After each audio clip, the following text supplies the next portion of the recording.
Hello बच्चों। तो बेटे आज हम एक चैप्टर स्टार्ट कर रहे हैं बेसिकली फाइनेंशियल अकाउंटिंग का।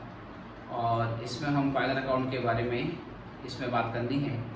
और ये chapter CA foundation, CMA foundation, CS foundation और सीएमए इंटर के बच्चों के लिए रेलेवेंट है। उसके अलावा जो बच्चे बीकॉम कर रहे हैं बीकॉम के लिए भी ये चैप्टर रेलेवेंट है।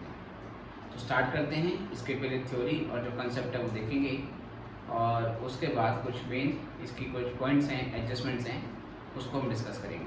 ठीक है, देखिए sir, after preparation of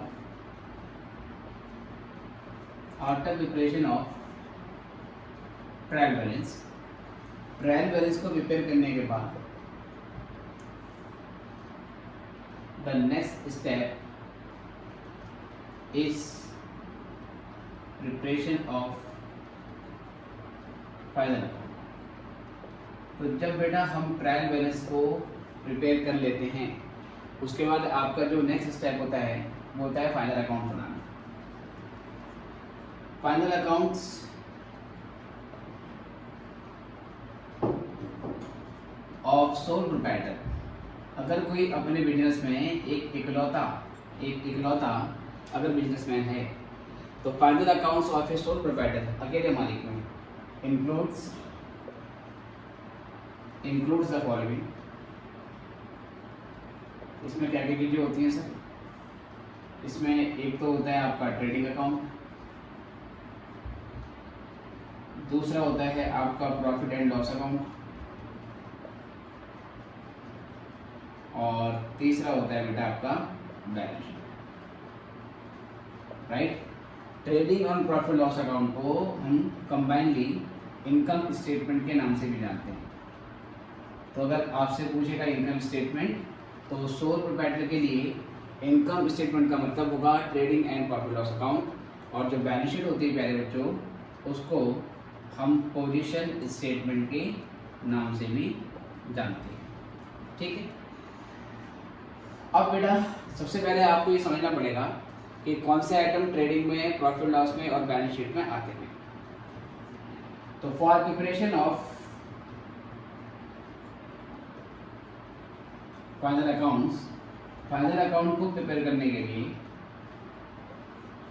items in trial balance के अंदर जो आइटम हैं आर क्लासिफाइड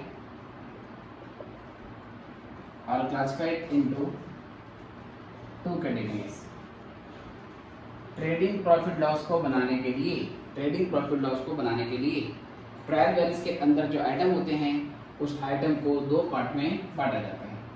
इसमें एक होता है बच्चों रेवेन्यू नेचर आइटम, एक होंगे रेवेन्यू नेचर आइटम्स और दूसरे कौन से होंगे कैपिटल नेचर आइटम्स। ठीक है sir. Revenue nature items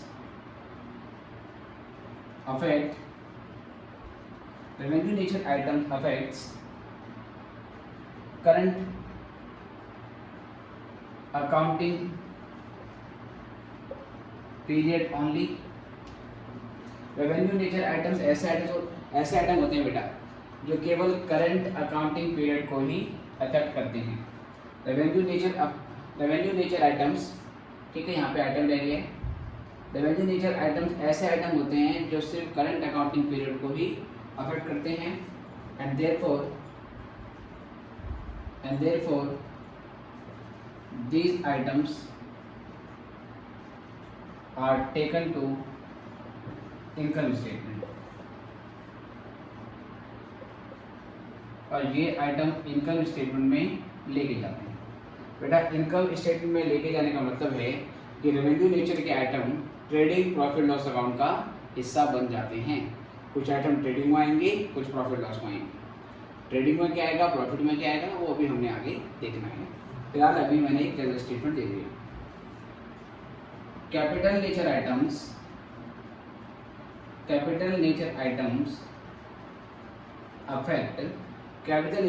affect future accounting periods along with current accounting period, और सर कैपिटल नेचर आइटम ऐसे आइटम होते हैं जो करंट अकाउंटिंग पीरियड को भी अफेक्ट करते हैं और इसके फ्यूचर में भी कुछ इम्प्लीकेशन होती है, ठीक है। और वी कैन से हम ऐसे बोल सकते हैं capital nature items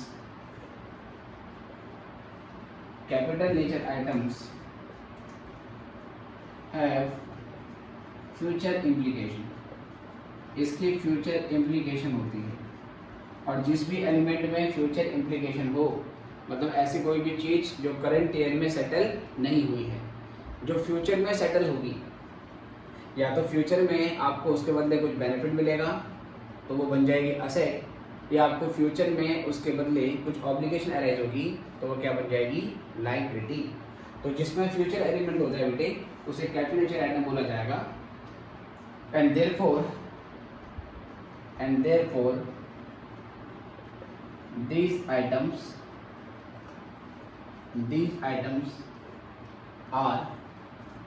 these items are taken to balance sheet. हम इन आइटम को बैलेंस शीट में लेके जाते हैं। तो ध्यान रखना है, बैलेंस शीट में जो भी आइटम आ रहे हैं इसका सिंपल सा मतलब होता है उसकी फ्यूचर में कुछ इम्प्लीकेशन होगी। लाइक डेटर्स मतलब फ्यूचर में पैसा लाना है, पैसा देना है। लाइक बचा हुआ कैश मतलब फ्यूचर में यूज़ होगा, बचा हुआ स्टॉक मतलब फ्यूचर में यूज़ होगा, प्रीपेड एक्सपेंसेस मतलब फ्यूचर में एडजस्ट होगा, आउटस्टैंडिंग वेजेस मतलब फ्यूचर में देनी पड़ेगी, क्रेडिटर्स मतलब फ्यूचर में पेमेंट करनी पड़ेगी, बैंक लोन मतलब फ्यूचर में पेमेंट करनी पड़ेगी। तो जिस चीज़ में फ्यूचर एलिमेंट होता है वो फ्यूचर एलिमेंट वाली सारी चीज़ें बैलेंस शीट में चली जाती हैं। Is it okay? इतना लिखिए। अभी हम और डिस्कस करेंगे कि रेवेन्यू नेचर आइटम क्या होता है और कैपिटल नेचर आइटम क्या होता है। उसके बाद धीरे धीरे हम ट्रेडिंग प्रॉफिट लॉस का फॉर्मेट डिस्कस करेंगे। इतना लिख लो मैंने।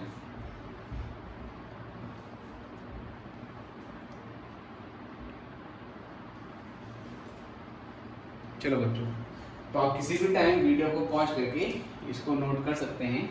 तो मैं आगे बताऊँ।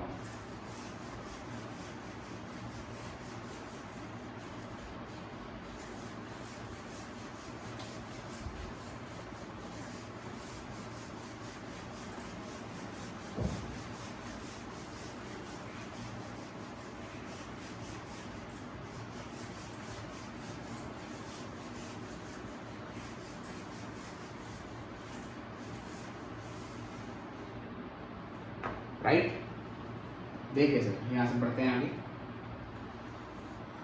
अब आते हैं सर रेवेन्यू नेचर आइटम्स के बारे में। Revenue nature items are recurring in nature. Revenue nature items वो आइटम होते हैं सर जो रिकरिंग होते हैं, मतलब ऐसा खर्चा या इनकम जो रेगुलर इंटरवल पे अराइज होता रहता है, जो साल में कम से कम एक बार अराइज जरूर होगा, उसको हम रेवेन्यू नेचर के आइटम बोलते हैं। Revenue nature items are recurring in nature, that is they arise in regular intervals,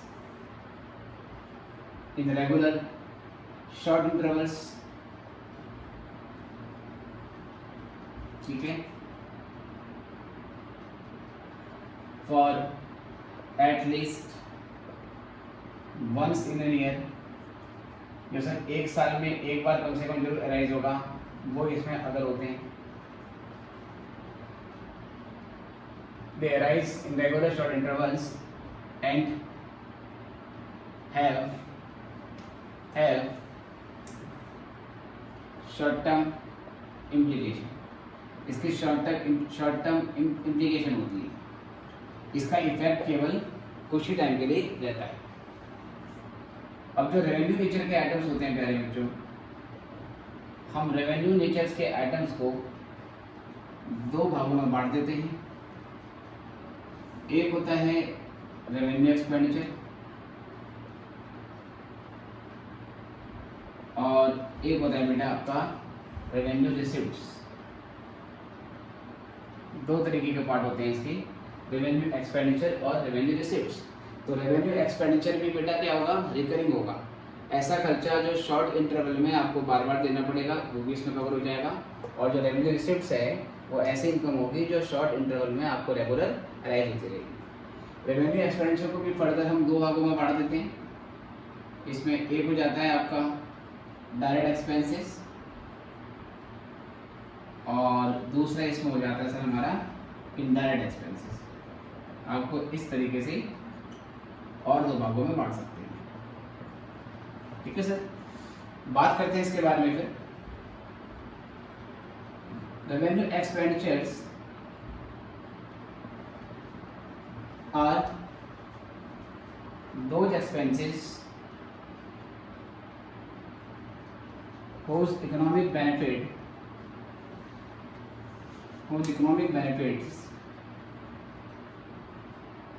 does not exceed any year। ठीक है सर, रेवेन्यू एक्सपेंडिचर एक ऐसा एक्सपेंडिचर होता है जिसका इकोनॉमिक बेनिफिट एक साल से ज़्यादा एक्सीड नहीं करता है, मतलब इन खर्चों का बेनिफिट विद इन 1 ईयर में कंज्यूम हो जाता है। These expenses provide short term benefit. ये सर ऐसे खर्चे होते हैं जो शॉर्ट टर्म बेनिफिट प्रोवाइड करते हैं and are incurred at regular interval. ये रेगुलर इंटरवल पे होते हैं, चाहे वो डेली होगा चाहे वो वीकली होगा।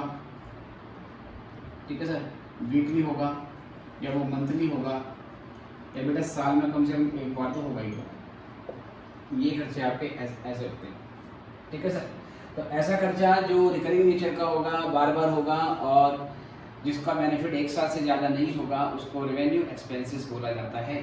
ठीक है सर, फिर रेवेन्यू एक्सपेंसेस जो होते हैं वो दो भागों में बढ़ जाते हैं, डायरेक्ट एक्सपेंसेस और इनडायरेक्ट एक्सपेंसेस। अब इसमें से डायरेक्ट एक्सपेंस कौन सा होता है, इनडायरेक्ट एक्सपेंस कौन सा होता है, वो हमने समझना है। इतना नोट करो।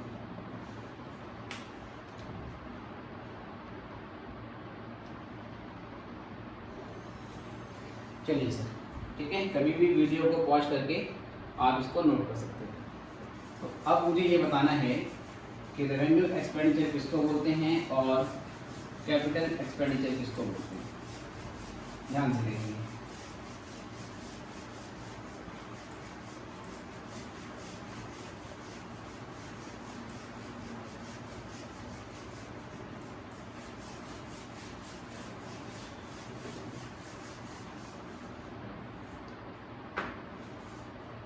देखो बेटा, अब रेवेन्यू एक्सपेंडिचर में और कैपिटल एक्सपेंडिचर में क्या डिफरेंस है ये समझने के लिए पहले आपको एक डायग्राम देखना पड़ेगा। तो मान लीजिए बेटा कुछ ऐसा है, सपोज मान लीजिए ये सप्लायर की फैक्ट्री है सर, ये सप्लायर की फैक्ट्री है या उसकी शॉप समझ लो जहाँ से आप सामान परचेज करके लाते हो। ये सामान की परचेज होते होते, ठीक है सर, ये सामान परचेज होते होते फिर आपकी फैक्ट्री में पहुंचता है।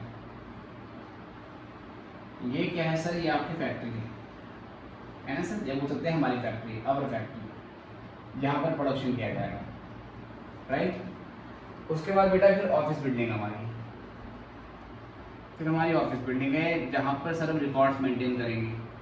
ठीक है सर, प्रोडक्शन तो यहाँ पर हो रहा है, कहाँ पर सर, फैक्ट्री के अंदर। और बेटा कुछ मैनेजमेंट के खर्चे होते हैं, ठीक है ना, बिजनेस के लिए, मतलब पॉलिसी वगैरह बनाई जाती है, प्लान वगैरह बनाए जाते हैं कि प्रोडक्शन कितना करना है, फिर मार्केटिंग कैसे कैसे करेंगे, उस सब की प्लानिंग यहाँ पर होती है। तो ऑफिस बिल्डिंग में अकाउंट्स मेंटेन होते हैं और मैनेजमेंट होता है, लाइक कितने एम्प्लॉय काम कर रहे हैं, उनकी सैलरी वैलरी निकालनी है वो उसमें काउंट होती है, फिर ऑडिट वगैरह होता है वो भी इसका प्लान होता है, और उसके अलावा बिजनेस पॉलिसी भी यहाँ पर बनाई जाती है। उसके बाद बेटा मार्केट होती है, मार्केट वो है जहाँ पर अल्टीमेटली आपका जो प्रोडक्ट है वो बेचा जाएगा। ठीक है, तो ये डिफरेंट कुछ बेटा हमने क्या बना ली, प्लेस बना ली।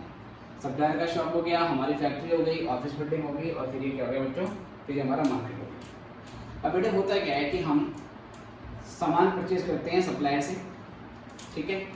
अगर हमारा सपोज लकड़ी की टेबल बनाने का बिजनेस है तो पहले आपको लकड़ी परचेज करनी पड़ेगी, ठीक है ना। तो वो आप यहाँ से परचेज करोगे और यहाँ से लेके आओगे अपनी फैक्ट्री में। तो सर सप्लायर से आप जो सामान खरीदते हो बेटे उसको हम परचेज बोलते हैं, है ना सर। सप्लायर से आप जो सामान खरीदोगे उसको हम परचेज बोलेंगे। What ever material you bought from supplier उसको बोलेंगे परचेजेस। फिर ये सामान आपको अपनी फैक्ट्री बनाना है, तो फैक्ट्री में लाने के लिए आपको इसमें कुछ खर्चा करना पड़ता है। खर्चे करने का मतलब है अगर आप सामान रोड के रास्ते लाओगे तो आपको इसमें कैरेज इनवर्ट खर्च करना पड़ता है, ठीक है सर। इसमें कैरेज इनवर्ट का अमाउंट आपको इनकर करना पड़ता है।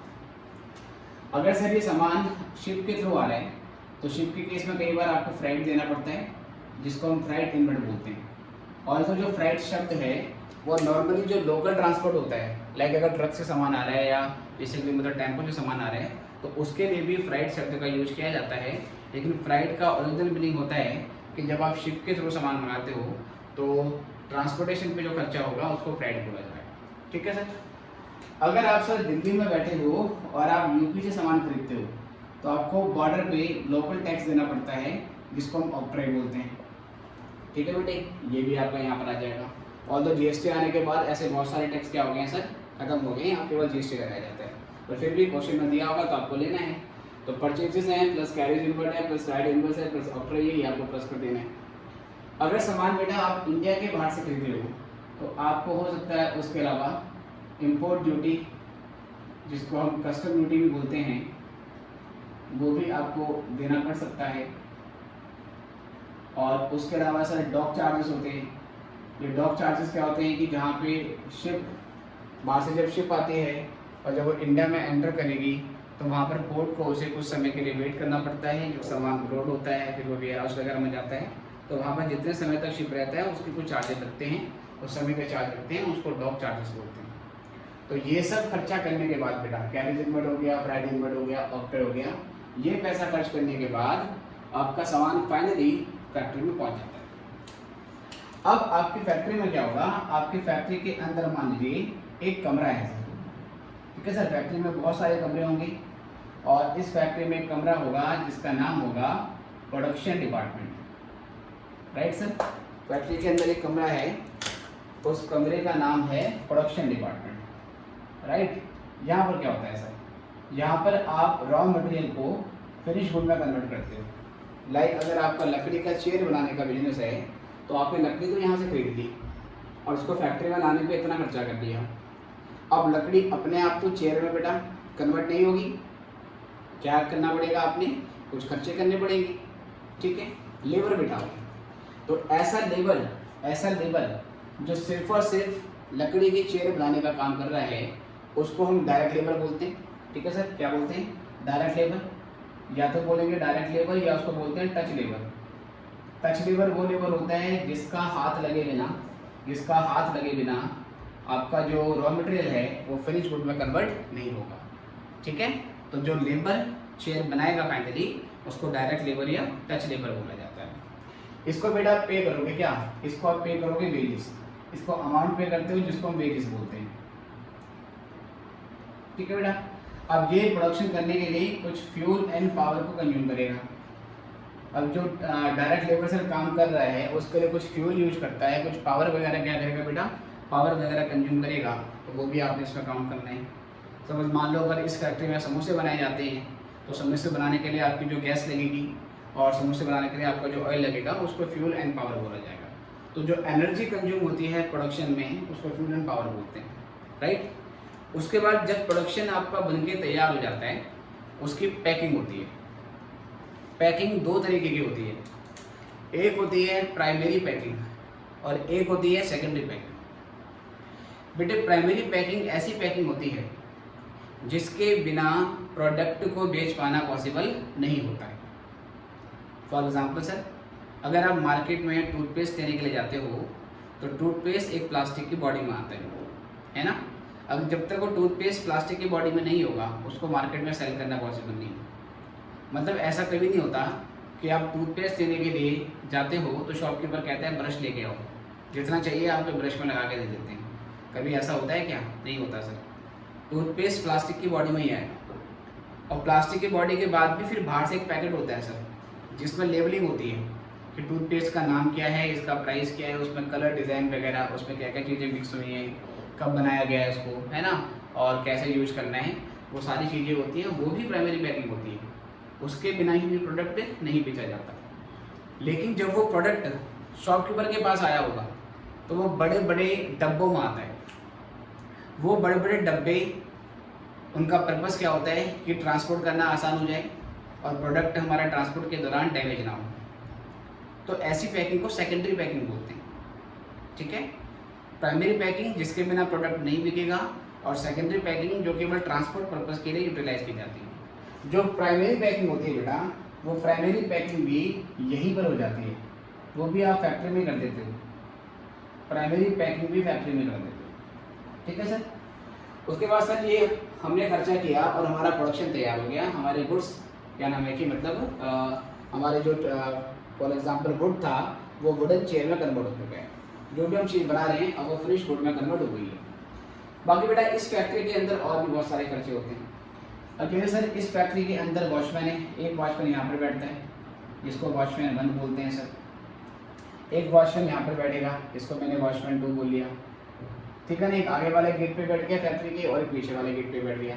इनका काम क्या होगा, ये केवल सेफ्टी का काम करते हैं, ठीक है। इन्हें केवल बस गेट खोलना है और गेट बंद करना है, और ध्यान रखना है कि भाई कोई ऐसे ही फैक्ट्री में ना घुस जाए, सामान वगैरह चोरी ना हो। ये लोग प्रोडक्शन में इन्वॉल्व नहीं होते, प्रोडक्शन कम हो ज़्यादा हो इन्हें कोई फर्क नहीं पड़ने वाला, ठीक है बेटे। तो वॉचमैन को भी हम क्या पे करेंगे सर, इसको सैलरी पे करेंगे, इसकी भी सैलरी जाएगी और बेटा इसकी भी सैलरी जाएगी, ठीक है। ऐसे बेटा इस फैक्ट्री का रेंट भी जाता होगा, इस फैक्ट्री का रेंट भी जाता है। अगेन रेंट का हमारे प्रोडक्शन से कोई फर्क नहीं पड़ता। आप प्रोडक्शन कर रहे हो, आप प्रोडक्शन नहीं कर रहे हो, रेंट आपको इंकर करना ही पड़ेगा, वो भी हमने यहाँ पे ले लिया। इसके अलावा बेटा कुछ जनरल लाइटिंग रखिए, कुछ जनरल लाइटिंग के भी एक्सपेंस हो सकते हैं, है ना। पावर तो होती है जो प्रोडक्शन के दौरान यूज होती है। जब प्रोडक्शन होगा तभी आपको कुछ पावर चाहिए, कुछ बिजली चाहिए, तो उसको पावर बोलते हैं। और प्रोडक्शन नहीं भी हो रहा तो भी सर पंखा चलता है नॉर्मली, कुछ ट्यूबलाइट जलती है, बल्ब जलती है, उसको जनरल लाइटिंग बोलते हैं। तो जनरल लाइटिंग भी फैक्ट्री के अंदर ही इनकर होती है, उसको मैं लिख नहीं रहा पर आपको समझ जाना, ठीक है सर। इसके अलावा बेटा फैक्ट्री में बहुत सारी मशीनें यूज होती होंगी, है ना, बहुत सारी मशीनें यूज होती हैं। और इन मशीनों पे क्या लगाते हैं सर, क्योंकि प्रोडक्शन कर रहे हैं मशीन यूज करेंगे तो इसके ऊपर डेप्रिसिएशन लगेगा, और इनका रिपेयर्स एंड मेंटेनेंस का भी खर्चा होता है, ठीक है। और मशीनों का जो डेप्रिसिएशन है उसका भी एज सच प्रोडक्शन से कोई लिंक नहीं होता। अगर आप प्रोडक्शन नहीं भी करोगे तो भी मशीन पे डेप्रिसिएशन लगता है, क्योंकि डेप्रिसिएशन में टाइम एलिमेंट होता है। जैसे जैसे समय बीतता जाता है डेप्रिसिएशन चार्ज होता रहता है। उसके अलावा सर आप मशीन की रिपेयर मेंटेनेंस भी करते हो। अगर प्रोडक्शन नहीं भी करोगे कुछ इंटरवल के बाद आपने मशीन की सफाई वगैरह पे खर्चा करना पड़ता है।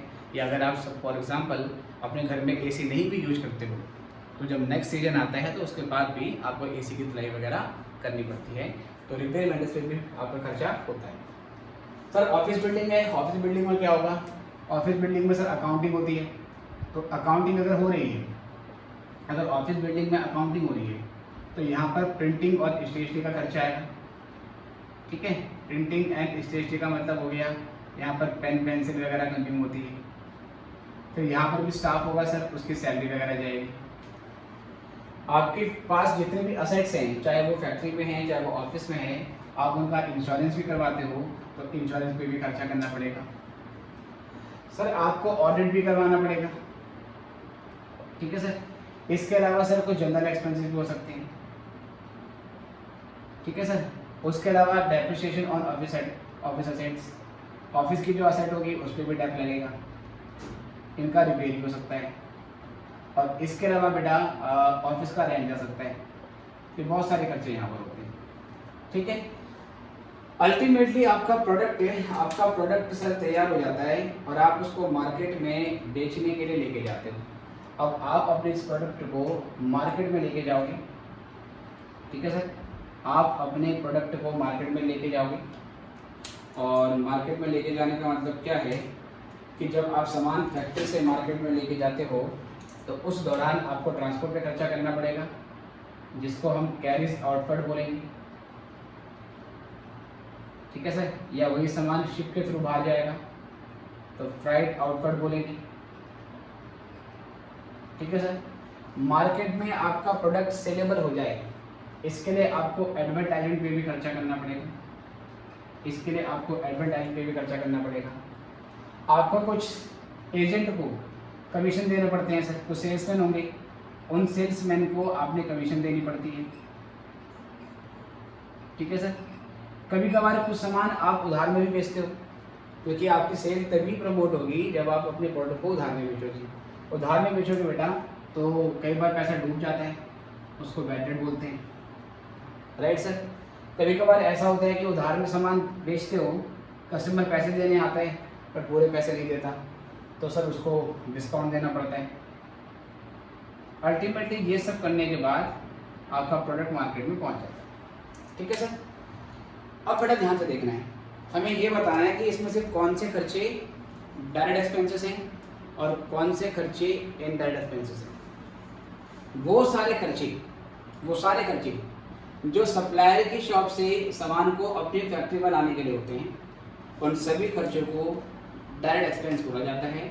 तो बेटा ये जो खर्चे हैं जो सामान की परचेज हमने करी है और परचेज को फिर हम फैक्ट्री में लेके आ रहे हैं, तो इन सारे खर्चों को हम डायरेक्ट एक्सपेंस बोलेंगे, राइट सर। और ऐसे खर्चे जो प्रोडक्शन करने के लिए ज़रूरी हैं, जिसके बिना सर प्रोडक्शन पॉसिबल नहीं होगा।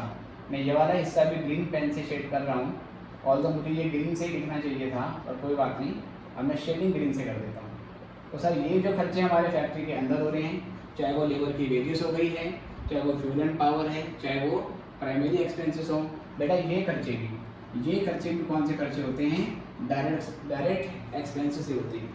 तो डायरेक्ट एक्सपेंसेस या तो गुड्स को फैक्ट्री में लाने के लिए आप करते हो, इनको या तो आप गुड्स को फैक्ट्री में लाने के लिए करते हो या आप रॉ मटेरियल को फिनिश गुड में कन्वर्ट करने के लिए करते हो। अब जिन खर्चों का प्रोडक्शन से कोई लिंक नहीं है, मतलब जो स्पेशली प्रोडक्शन की वजह से ड्राइवर नहीं होते, प्रोडक्शन नहीं होगा तो भी होंगे, जब प्रोडक्शन करने के बाद इनकर होते हैं, तो ऐसे खर्चों को इनडायरेक्ट एक्सपेंस बोला जाता है। तो बेटा ये जो खर्चा हो गया, जैसे कि सर ये ऑफिस की सैलरी वगैरह हो गई, ये खर्चा है या ये खर्चा है या ये खर्चा है, ठीक है सर, ये सारे खर्चे इनडायरेक्ट एक्सपेंसेस हैं, राइट। ये सब जितने भी खर्चे यहाँ पर हम कर रहे हैं, ये सारे खर्चे भी इनडायरेक्ट एक्सपेंसेस हैं। और ये सारे खर्चे भी सर जो हम ये मार्केट में सामान लेके जाने के लिए खर्चा कर रहे हैं, तो ये सारे खर्चे भी, चाहे वो कैरिज आउटवर्ड हो या कुछ भी हो, तो ये खर्चे भी इनडायरेक्ट एक्सपेंसेस हैं। मेरे कहने का मतलब ये हुआ कि केवल इन खर्चों को छोड़कर और प्रोडक्शन डिपार्टमेंट के अंदर होने वाले खर्चों को छोड़कर बाकी जितने भी खर्चे होते हैं वो सारे के सारे खर्चे इनडायरेक्ट एक्सपेंस होते हैं। उसके बाद आप क्वेश्चन पूछोगे कि सर डायरेक्ट एक्सपेंस और इनडायरेक्ट एक्सपेंस ये हमें क्यों पता होना चाहिए। बेटा इसलिए पता होना चाहिए क्योंकि डायरेक्ट एक्सपेंस ट्रेडिंग अकाउंट में जाते हैं और indirect expense profit and loss account में जाते हैं। ठीक है, आप इसको अच्छे से बना लो, फिर हम आगे बात करते हैं।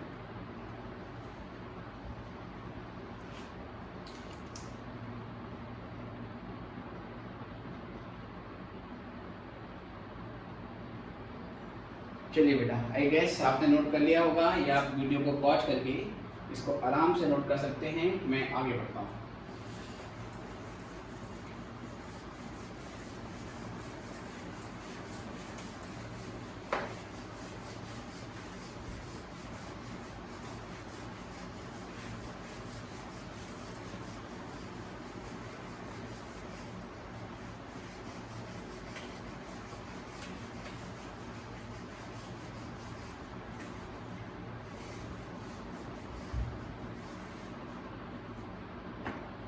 चलो देखो बच्चों, यहाँ से बात करते हैं आगे।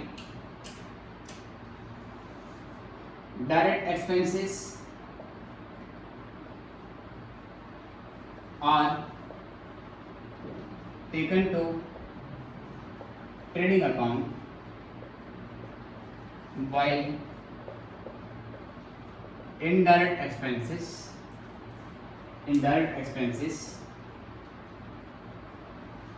are taken to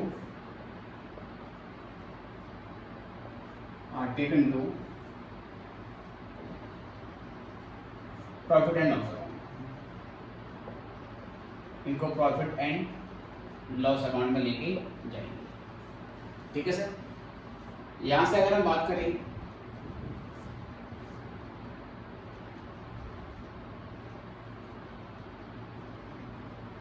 revenue receipt के बारे में, अब तक हम बात कर रहे थे बेटा रेवेन्यू एक्सपेंस के बारे में, और अब हम बात करेंगे रेवेन्यू रिसिप्ट्स के बारे में। Revenue receipts are those receipts which arise in regular interval, जो रेगुलर इंटरवल में अराइज होती है, from sales of goods and services, from investment, जो इन्वेस्टमेंट से अराइज होती है, from letting out fix assets, या जो फिक्स असेट को किराए पे देने से रिसीव होती है, and from and gain on disposal of fix assets, या आप किसी फिक्स असेट को डिस्पोज कर देते हो। ठीक है सर, आप किसी फिक्स असेट को डिस्पोज कर देते हो, और फिक्स असेट को डिस्पोज करने पे आपका जो प्रॉफिट होता है वो भी इसमें इंक्लूड होता है। अब बेटा आपकी जो रेवेन्यू रिसिप्ट होती है उसको फिर से हम दो भागों में बांट देते हैं। इसमें एक होता है आपका सेल्स, एक को हम सेल्स बोलते हैं बेटे, या इसको हम रेवेन्यू फ्रॉम ऑपरेशन बोलते हैं। ठीक है, और कुछ राइटर इसको डायरेक्ट रेवेन्यू भी बोलते हैं, और दूसरी होती है अदर देन सेल्स, सेल्स के अलावा कुछ और, अदर देन सेल्स। ठीक है सर, तो जिसको हम नॉन ऑपरेटिंग इनकम, या इसको हम अदर रेवेन्यू कहते हैं, या अदर इनकम के नाम से जानते हैं। तो बेटा जो भी सेल्स होगी, आपका जिस चीज़ का बिजनेस है, आप उससे जो इनकम कमाते हो उसको हम सेल्स बोलते हैं, या रेवेन्यू फ्रॉम ऑपरेशन बोलते हैं, या इसी को ऑपरेटिंग इनकम भी बोला जाता है। जैसे कि मान लीजिए सर आपका फ्रूट्स बेचने का बिजनेस है, तो आप फ्रूट खरीदते हो और फ्रूट को बेच देते हो, तो वहाँ से जो इनकम आएगी उसको सेल्स बोला जाएगा। अगर सर कोई कोचिंग सेंटर है तो क्या करेगा सर, वो बच्चों को पढ़ाता है, बदले में फीस दे देता है, तो उसको भी क्या बोला जाएगा सर, रेवेन्यू फ्रॉम ऑपरेशन बोला जाएगा। अगर कोई वाइन शॉप है सर, वो वाइन बेचेगी। कोई टेलीविज़न की शॉप है, मोबाइल की शॉप है, तो वो टेलीविज़न, मोबाइल फ़ोन या बेसिकली और आइटम जो बेटा घरों में यूज होते हैं, लाइक बर्तन वगैरह बेचेगी, और वहाँ से पैसा आ जाएगा, तो उसको क्या बोलेंगे, रेवेन्यू फ्रॉम ऑपरेशन। तो हर बिजनेस की एक मेन लाइन होती है जो बिजनेस को डिफाइन करती है। हर बिजनेस का एक पहचान होती है कि लाइक एक आइसक्रीम वाला क्या करता है, आइसक्रीम बेचेगा, तो आइसक्रीम बेच के जो पैसा आएगा उसको क्या बोलेंगे, रेवेन्यू फ्रॉम ऑपरेशन। ठीक है सर। एक कपड़े की दुकान क्या करती है, कपड़ा बेचेगी, वहाँ से पैसा आएगा तो क्या आ जाएगा आपका, रेवेन्यू फ्रॉम ऑपरेशन। तो जो आपका मेन बिजनेस है उसके थ्रू आपकी जो इनकम आएगी उसको हम सेल्स बोलते हैं। अदर इनकम का मतलब क्या होता है, अब मान लो कि सर मेरा बिजनेस है कपड़े बेचने का, तो मैं कपड़ा बेच के जो पैसा कमाऊंगा वो तो यहाँ पर आ गया। ठीक है सर, कपड़ा बेच के जो पैसा कमाऊंगा वो तो यहाँ पर आ गया। पर मान लो कि सर मेरे कपड़े की दुकान के 3 फ्लोर थे, जिसमें से तीसरा फ्लोर अभी यूज नहीं हो रहा क्योंकि मेरे बिजनेस का भी वॉल्यूम कम है। मैंने क्या करा कि जो तीसरा फ्लोर है वो रेंट पे दे दिया, वहाँ से मुझे किराया आ रहा है, वो भी मेरी इनकम है। बट मेन बिजनेस तो भाई कपड़े का है ना, तो कपड़े के बिजनेस के अलावा और जो भी इनकम आएगी उसको अदर इनकम बोला जाएगा। तो रेंट को क्या बोलेंगे सर, अदर इनकम बोलेंगे, राइट। अगर मेरा बिजनेस ही कमरे किराए पे देने का होता तो बेटा वो क्या बन जाती, फिर वो डायरेक्ट रेवेन्यू बनता। और मैं कह रहा हूँ बिजनेस कपड़े का है और सर आप काम क्या कर रहे हो, सर आप काम कर रहे हो रेंट कमाने का, तो इसमें आएगा। वैसे भी सर हम बात कर रहे हैं सोल प्रोप्राइटर जो ट्रेडिंग एक्टिविटी कर रहे हैं। ट्रेडिंग शब्द का मतलब भी होता है खरीदना और बेचना, तो यहाँ पर तो रेंट हमेशा क्या माना जाएगा, इनडायरेक्ट इनकम, क्योंकि जो ट्रेडिंग है या जो ट्रेडर है उसका मतलब होता है वो गुड्स खरीदता है और गुड्स बेचेगा। लाइक मैं कपड़े का ट्रेडर हूँ तो मैं कपड़ा खरीदूंगा, कपड़े को बेच दूंगा, तो इसको क्या बोला जाएगा सर, इसको डायरेक्ट रेवेन्यू बोला जाएगा, राइट। लेकिन अगर वो कपड़े की दुकान वाला बंदा रेंट की इनकम कमाता है या वो कपड़े के पैसे को बैंक में इन्वेस्ट कर देता है, वहाँ से इंटरेस्ट वगैरह मिल जाता है, या सर वो अपनी कोई पुरानी मशीनरी बेच देता है, उस पर उसको प्रॉफिट हो जाता है, तो ये सारी के सारी इनकम को जो कि सेल्स के अलावा हैं उसको अदर इनकम बोला जाएगा, राइट सर। ये समझ रहे हैं। तो इसमें कौन कौन से आते हैं एग्जाम्पल अगर मैं इसको लिखने जाऊँ तो मैंने कहा रेंट रिसीव्ड, ठीक है, इंटरेस्ट रिसीव्ड, डिविडेंड रिसीव्ड, ठीक है सर। इसके अलावा profit on sale of assets, asset के बेचने पे होने वाला प्रॉफिट, एक्सेट्रा एक्सेट्रा सर, बहुत सारी चीज हो सकती है। ये जो सेल्स होती है सर ये ट्रेडिंग अकाउंट का पार्ट आती है, पार्ट ऑफ ट्रेडिंग अकाउंट, इसको ट्रेडिंग में लेके जाते हैं। और ये जो होती है सर ये होती है part of profit and loss account, ये प्रॉफिट एंड लॉस अकाउंट का पार्ट, ठीक है। तो बेटा इतना कर लो अच्छे से और फिर हम अभी आगे बढ़ते हैं और अब ट्रेडिंग और प्रॉफिट लॉस का फॉर्मेट देखेंगे। ट्रेडिंग प्रॉफिट लॉस का फॉर्मेट देखने के बाद जो कैपिटल के आइटम्स होते हैं वो क्या होते हैं उसको हम डिस्कस करेंगे और फिर उसके बाद बैलेंस शीट का फॉर्मेट करेंगे, ठीक है। इतना नोट कर लो।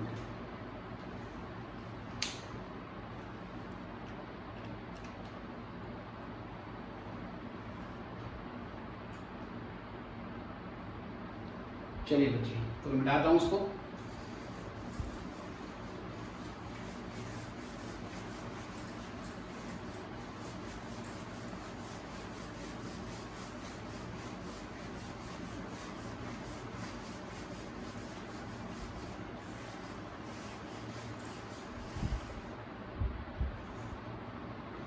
देखिए सर अब बेटा अगर मैं ट्रेडिंग अकाउंट का फॉर्मेट बनाऊं, मैं नॉर्मल टी शेप का बना रहा हूं, ठीक है सर, क्योंकि सर ये ट्रेडिंग अकाउंट है तो ट्रेड का मतलब होता है खरीदना और बेचना, तो खरीदना मतलब परचेज, बेचना मतलब सेल, तो इसमें परचेजेस तो आती हैं, सेल भी आती है। इसके अलावा सर जितना हम परचेज करते हैं जरूरी नहीं है कि सारा का सारा बिक जाएगा, तो क्लोजिंग स्टॉक भी आएगा। अब जैसे इस साल क्लोजिंग स्टॉक बच गया है, पिछले साल भी स्टॉक बच गया होगा क्योंकि इस साल का ओपनिंग स्टॉक होगा, वो भी सेम आता है। और उसके अलावा जो डायरेक्ट एक्सपेंसेस होते हैं जिसको मैंने डिस्कस किया था वो यहाँ पर आ जाएगा। तो अगर देखिए बेटा इसका फॉर्मेट है, यहाँ पर होगा ओपनिंग स्टॉक, ठीक है सर। ओपनिंग स्टॉक के बाद यहाँ पर परचेजेस, जितना हमने करंट ईयर में परचेज किया लेस कर देंगे उसमें से परचेज रिटर्न, और इसको रिटर्न आउटवर्ड भी बोला जाता है। ये लेस करने के बाद जितने भी डायरेक्ट एक्सपेंसेस हैं वो यहाँ डाल देंगे। ये खर्चे कौन कौन से होते हैं बेटा ये मैंने डिस्कस किए थे अभी, वही यहाँ पे डाल रहा हूँ। कैरेज इनवर्ड है, फ्राइट इनवर्ड है, वो भी यहाँ पर आ जाएगा, ठीक है बेटी। उसके अलावा वेजेस आ जाता है,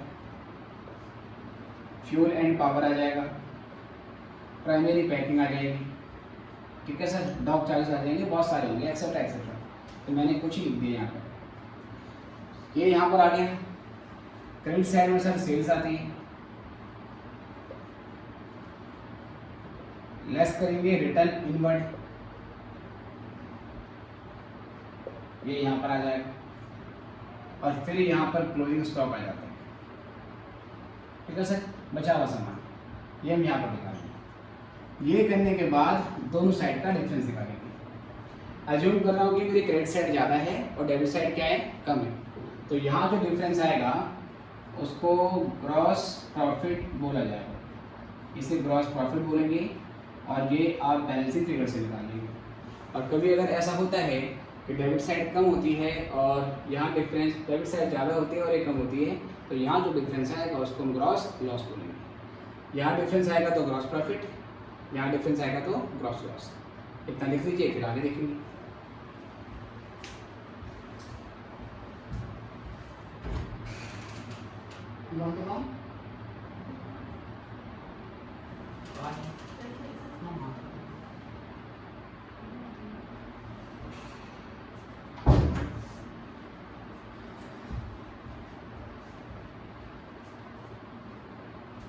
ओके बच्चों, देखो तो अब यहाँ से हम प्रॉफिट लॉस का फॉर्मूला देखेंगे। तो मैंने बताया कि डायरेक्ट एक्सपेंसेस आपको यहाँ पे डाल देने हैं और जो इनडायरेक्ट एक्सपेंसेस होंगे उसको हम प्रॉफिट एंड लॉस अकाउंट में डालेंगे।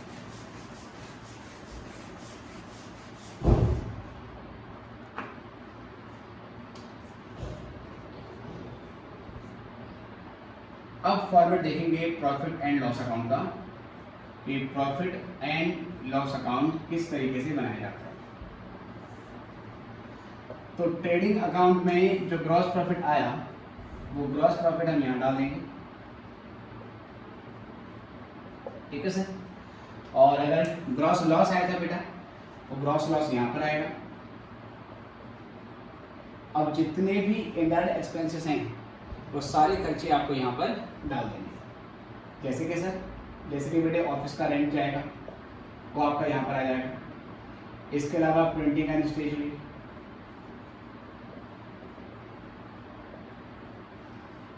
इसके अलावा sir insurance, audit fees, repairs and maintenance,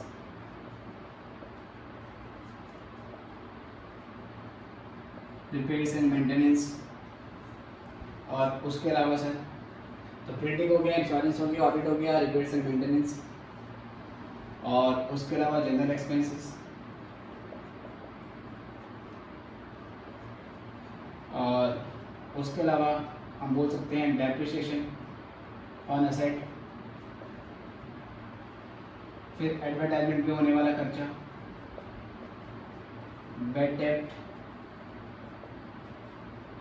discount allowed, ठीक है सर, प्रोविजन फॉर बैड डेब्ट या प्रोविजन फॉर डिस्काउंट जो कि आपने इंक्रीज कर दिया है सर, रेज कर दिया है। ये होते क्या है बेटा, इसके बारे में आगे बात होगी। उसके अलावा आपने कुछ कमीशन पे किया, loss on sale of asset, किसी असेट के बेचने पे लॉस हो गया। यहाँ पर सेल्स के अलावा बाकी इनकम आ जाएगी। कौन कौन से होते हैं सर? रेंट जो आपने रिसीव किया, रेंट पे किया है तो एक्सपेंस है, उसको डेबिट में डाल दिया है हमने, रिसीव होगा तो क्रेडिट में डाल देंगे। बाय डिस्काउंट रिसीव्ड, रिसीव हुआ है तो यहाँ पर हो जाएगा। डिस्काउंट अगर अलाउ किया बेटा तो वो डेबिट में आ जाता है। उसके अलावा कमीशन रिसीव्ड,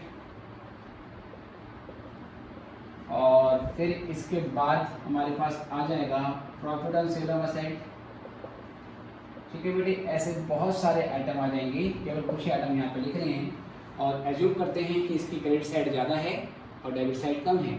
तो क्रेडिट में से डेबिट को लेस करने के बाद यहाँ से हमारे पास क्या आ जाएगा बेटा, नेट प्रॉफिट आ जाएगा। और नेट प्रॉफिट हम ट्रांसफ़र कर देंगे बेटे, ट्रांसफ़र टू कैपिटल। ये हम मालिक की, जो अकेला मालिक है उसकी कैपिटल में ट्रांसफ़र कर देंगे। ये बैलेंसिंग फिगर होती है, ठीक है सर। अगर डेबिट साइड ज़्यादा आती है, क्रेडिट साइड कम होगी, तो यहाँ जो डिफरेंस आएगा उसको हम नेट लॉस बोल देते हैं। इतना लिखो और अब हम बैलेंस शीट को डिस्कस करते हैं।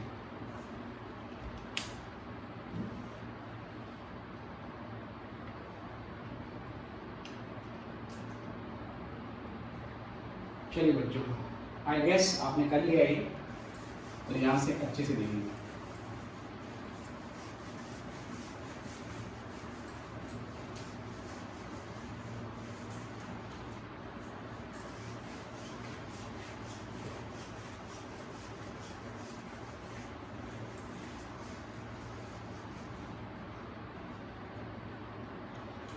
ओके सर, फिर लिखेंगे कैपिटल नेचर आइटम कौन से होते हैं? Capital nature items are non recurring in nature and arise at irregular interval, ये irregular interval पे arise होती है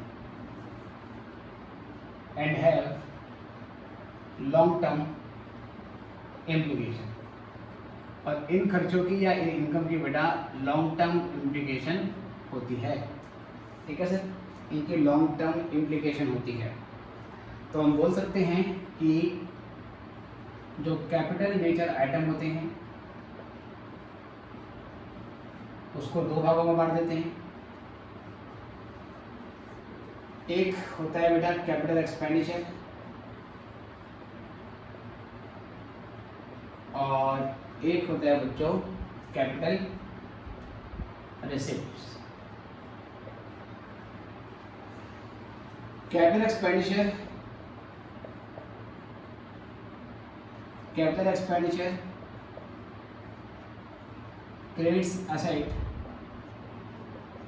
creates assets और reduce a long term liability।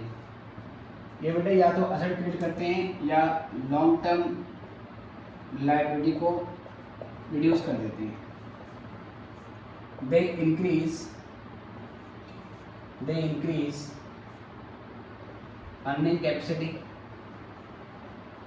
Of business, ये बिजनेस की अर्निंग कैपेसिटी को बढ़ाते हैं एंड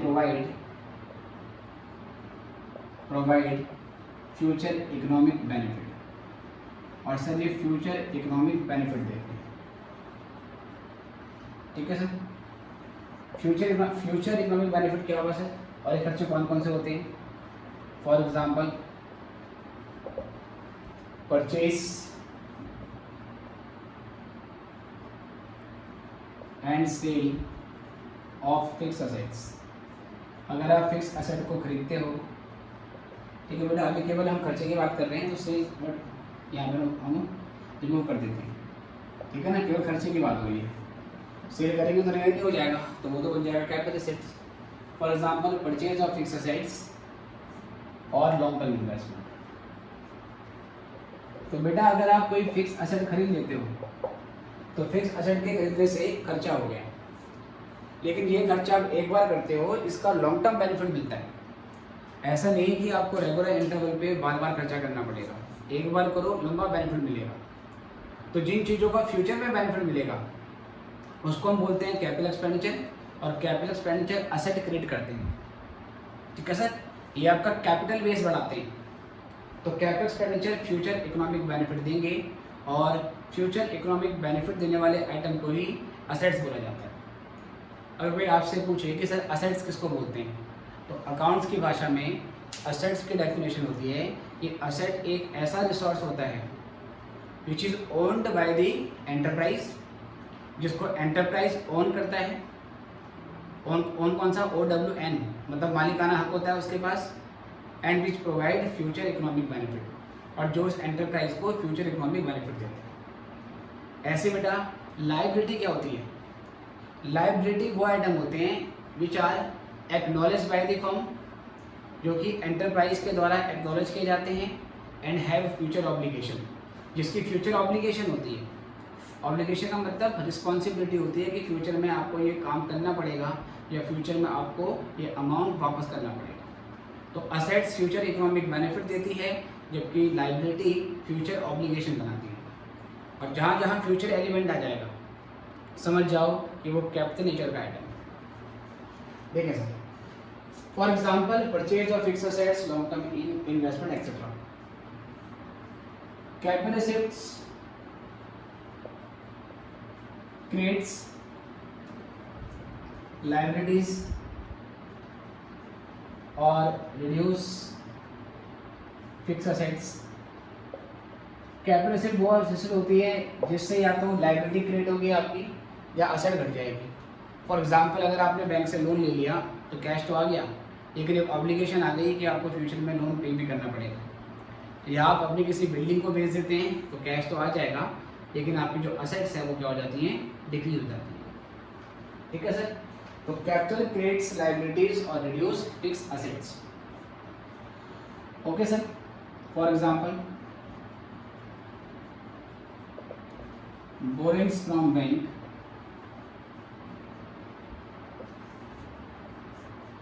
और डिस्पोजल ऑफ फिक्स असेट्स। ठीक है बेटी, डिस्पोजल का मतलब होता है बेचना। Capital assets are taken to और the capital assets have future obligation.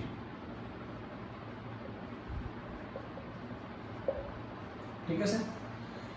फिर मैंने पहले बता दिया कि कैपिटल नेचर के जो आइटम्स होते हैं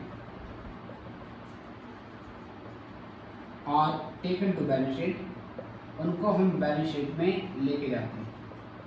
अब बेटा एक बार हम बैलेंस शीट का भी फॉर्मेट देख लेते हैं, फिर क्लास को हम क्या करेंगे, फिनिश करेंगे। और अगली क्लास में ट्रेडिंग प्रॉफिट लॉस को बनाते वक्त क्या क्या एडजस्टमेंट होती है वो एडजस्टमेंट आपको समझनी है। ठीक है। और इससे पहले एक बेसिक क्वेश्चन जिसमें ट्रेडिंग प्रॉफिट लॉस कैसे बनता है। तो आई होप आपने क्लास 11th में ये चैप्टर पहले पढ़ा है। तो ट्रेडिंग प्रॉफिट लॉस के बेसिक क्वेश्चन मतलब विदाउट एडजस्टमेंट वाले क्वेश्चन आपको आते ही होंगे, तो वो क्वेश्चन आप अपने आप से करिए। मैं अभी इसमें बैलेंस शीट करने के बाद इस लेक्चर को फिनिश करूँगा और अगले लेक्चर में इस चैप्टर से रिलेटेड कुछ एडजस्टमेंट को डिस्कस किया जाएगा। ठीक है सर। CMA इंटर के एग्ज़ाम में सिंगल एंट्री और फाइनल अकाउंट ये दोनों चैप्टर मिला के 22 मार्क्स का आता है, 22 या 23 मार्क्स का आता है। या तो फाइनल अकाउंट से क्वेश्चन आ जाएगा 15 मार्क्स का और सिंगल एंट्री से आएगा 7 मार्क्स का, या सिंगल एंट्री से 15 मार्क्स का आ जाएगा और इससे सर 7 या 8 मार्क्स का आ जाएगा। तो वेटेज बहुत ज़्यादा है, इस चैप्टर को हल्के में मत लेना कि ये तो आता है हम बड़े आराम से कर लेंगे, क्योंकि सिंगल एंट्री सिस्टम में भी मोर और लेस यही करना होता है, बस उसमें कुछ एक्स्ट्रा अकाउंट बनाने पड़ते हैं। लाइक सिंगल एंट्री सिस्टम में आपको trading profit loss balance sheet के अलावा लास्ट ईयर की बैलेंस शीट, फिर cash account, debtor account, creditors account, expense account, ऐसे कई अकाउंट बनाने पड़ते हैं और उसका आधार भी फाइनल अकाउंट के ऊपर है। तो इसलिए इस चैप्टर को अच्छे से कर लेना। और अभी जैसे हमने ये अकाउंट्स के वीडियो बनाने स्टार्ट किए हैं, तो मेनली आपको मैं स्टार्टिंग में वही चैप्टर प्रोवाइड करूँगा जिससे अराउंड 50-60 मार्क्स का आपके एग्ज़ाम में आता है। जैसे कि बेटे फाइनल अकाउंट हो गया, इसके बाद सिंगल एंट्री करेंगे, फिर NPO करेंगे, फिर एक रेक्टिफिकेशन ऑफ एरर है वहाँ से आपका आता है। ये करने के बाद बेटा फिर रॉयल्टी हो गया, आपका सेल्फ बैलेंसिंग मेजर हो गया, इंश्योरेंस क्लेम हो गया और पार्टनरशिप हो गया। इनको हम पहले करने की कोशिश करेंगे, जहाँ से अगर मैं पार्टनरशिप भी इसमें जोड़ रहा हूँ फिर तो मान के चलो 70 मार्क्स के आसपास आपका इसमें से आ जाएगा। ठीक है। तो तैयारी अच्छे से करनी है और इस चैप्टर को भी हल्के में मत लेना, और जो पहले पढ़ा होता है बट चैप्टर इंपॉर्टेंट है। देखिए इसको इतना फिर मैं बात करता हूँ।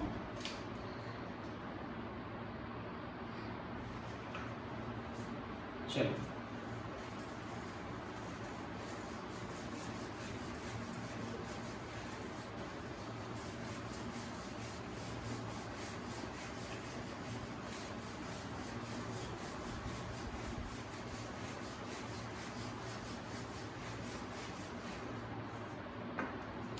देखो सर, तो फाइनली अब हम बनाएंगे बैलेंस शीट। और कंपनी के केस में जो बैलेंस शीट का फॉर्मूला वो अलग है, लेकिन सर पार्टनरशिप के केस में और सोल प्रोप्राइटर के केस में आपकी बैलेंस शीट वैसे बनेगी जो आप पहले देखते हुए आए हैं। लायबिलिटीज, यहाँ पर अमाउंट, और यहाँ पर एसेट्स, और फिर यहाँ पे amount. Liabilities, amount, assets, amount. तो बेटा असेट्स होता क्या है? असेट्स मैंने बताया items providing future economic benefit, वो सारी चीज़ें जो फ्यूचर में बेनिफिट देंगी। ठीक है सर, उन्हें बोला जाता है asset, items which provide future economic benefit. ठीक है सर। और ये क्या होते हैं sir? Items having future obligation, इनकी फ्यूचर ऑब्लिगेशन होती है, बस ये ध्यान रखना। ऐसी कोई भी चीज़ जो फ्यूचर में बेनिफिट देगी वो असेट है, ऐसी कोई भी चीज़ जो आपको फ्यूचर में सेटल करनी पड़ेगी, जिसके बदले फ्यूचर में कोई ऑब्लिगेशन राइज होगी, उसको क्या माना जाएगा, लायबिलिटीज। सर क्या क्या आएगा इसमें? इसमें कैश इन हैंड और कैश बैंक आ जाता है, इसमें सर क्लोजिंग स्टॉक आ जाता है, साल के एंड में बचा हुआ स्टॉक, हमारे डेटर्स आ जाते हैं और बिल्स रिसीवेबल हो जाता है, जिसको हम कंबाइनली ट्रेड रिसीवेबल के नाम से जानते हैं, इसको हम ट्रेड रिसीवेबल के नाम से जानते हैं। इसके अलावा बेटा प्रीपेड एक्सपेंसेस होते हैं, एक्रूड इनकम होती है, जो खर्चा आपने एडवांस में पे कर दिया सर तो प्रीपेड एक्सपेंस है, क्योंकि अभी पे कर दिया है तो फ्यूचर में पे करने की जरूरत नहीं है, फ्यूचर में बेनिफिट है, ठीक है सर। डेटर से फ्यूचर में पैसे आएगा, क्लोजिंग स्टॉक फ्यूचर में बिकेगा, कैश फ्यूचर में यूटिलाइज होगा, तो सब चीज़ों का फ्यूचर बेनिफिट है। एक्रूड इनकम, इनकम अर्न कर ली है बट रिसीव नहीं हुई है, हमने सर्विस दे दी है अपनी, लेकिन हमें उसके बदले में भी अमाउंट नहीं मिला है, तो फ्यूचर में मिलेगा, ये मिल जाएगी एक्रूड इनकम, ठीक है बेटे। इसके अलावा बेटा land and building, plant and machinery, furniture and fittings,